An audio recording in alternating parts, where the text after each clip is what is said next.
Virāsana, we'll be doing Virāsana, hero's pose, Vira, hero, asana pose. But as I said in my previous Virāsana video, I want to address common elements, common issues in the pose. So I put a blanket down to have some padding on my bones, and it should cover the whole of the foreleg, from the knee all the way to the toes.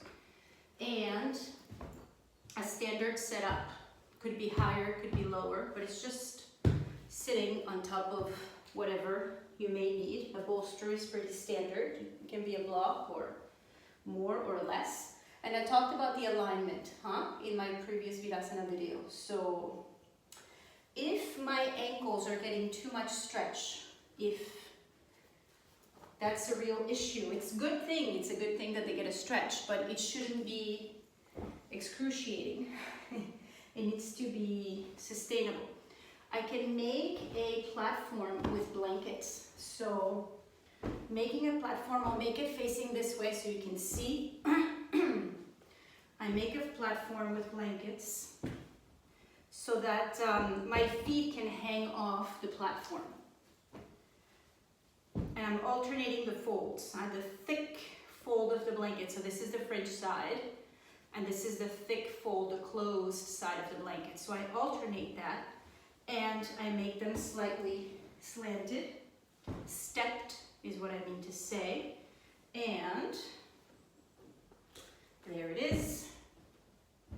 So if you can see, I'll put it this way so you can see, it's slightly stepped. It's like a little bit of like a pyramid. It's not huge steps. It's just slightly stepped. So I have 1, 2, 3, 4. Maybe this is a better view, slightly stepped. And then I can put my feet on that. My feet can fall off of that. And I will take a block. If you need more height, like I've said, you use more height. But here, my feet can fall off of the setup. So my feet, you see, they're kind of cascading down.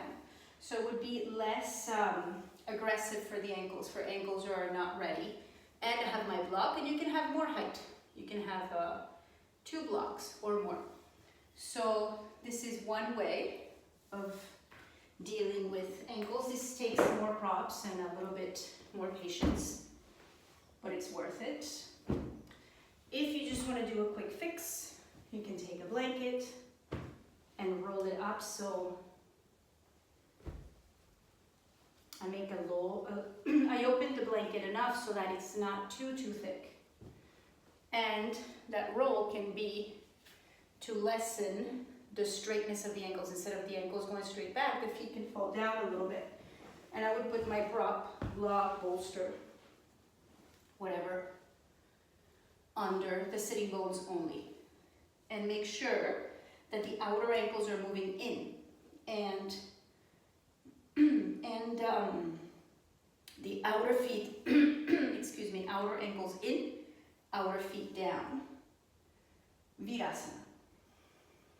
And to come out always, always, always for the safety of your knees, so that you can practice this pose for the next 50 years of your life, 40 years, 30 years, whatever, but not only in the youth of today. You move the stuff away, you cross the ankles.